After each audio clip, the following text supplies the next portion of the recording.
Hi friends! Today I would like to tell you a story that happened in my life, and I hope it encourages you today on this Tuesday.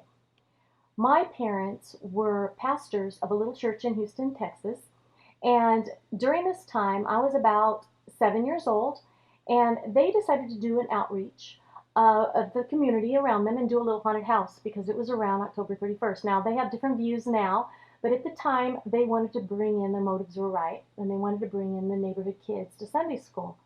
Well, I was in the wrong line. There was a line where the teenagers were, and the younger kids were doing other things. But I got in the wrong line, and as I went in through the church, everything was different. The lights, the sounds, and we went through a hallway where on the side you could see the windows open for the nursery. Well, in those rooms, they had scary things going on. And one of the rooms had my Sunday school teacher sitting in a chair. She was moaning, and where her knees were long bones, and they were inside of shoes, and there was blood on those bones and blood on her face, and it was horrible. To my mind, it looked like somebody had eaten her legs. And I'm thinking, why isn't someone helping her? Is that even my teacher? And I'm scared and I'm freaking out and everything looks awful and I don't even know where I am anymore.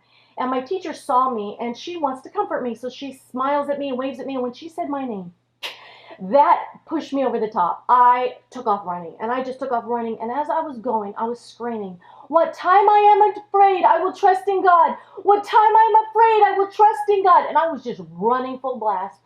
Well, later my mom finds me, and they comfort me, and they show me the shoes, all this stuff.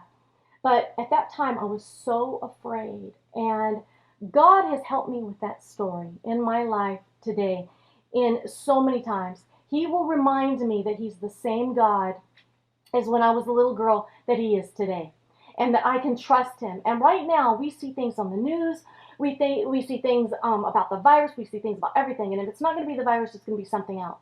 And I just want to encourage you to remember that we can trust God. We can know that He knows all the facts.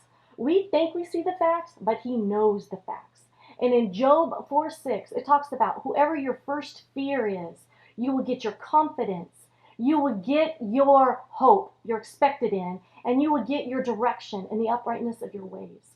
So the Lord cares about us, friends. We know that, but it's good to be reminded that as we keep Him first in our life, as we continue to know that He's our confidence, His word is sure. We can look at His word and see good reports. We can look and know that He cares about us, and we don't have to be afraid. We know that we have a good and loving Father. So if you need extra encouragement today, read Psalm 56. It helps me. It's helped me in my life, and I hope this encouraged you. I love you. God bless you, and I'm looking forward to seeing you soon. Bye-bye.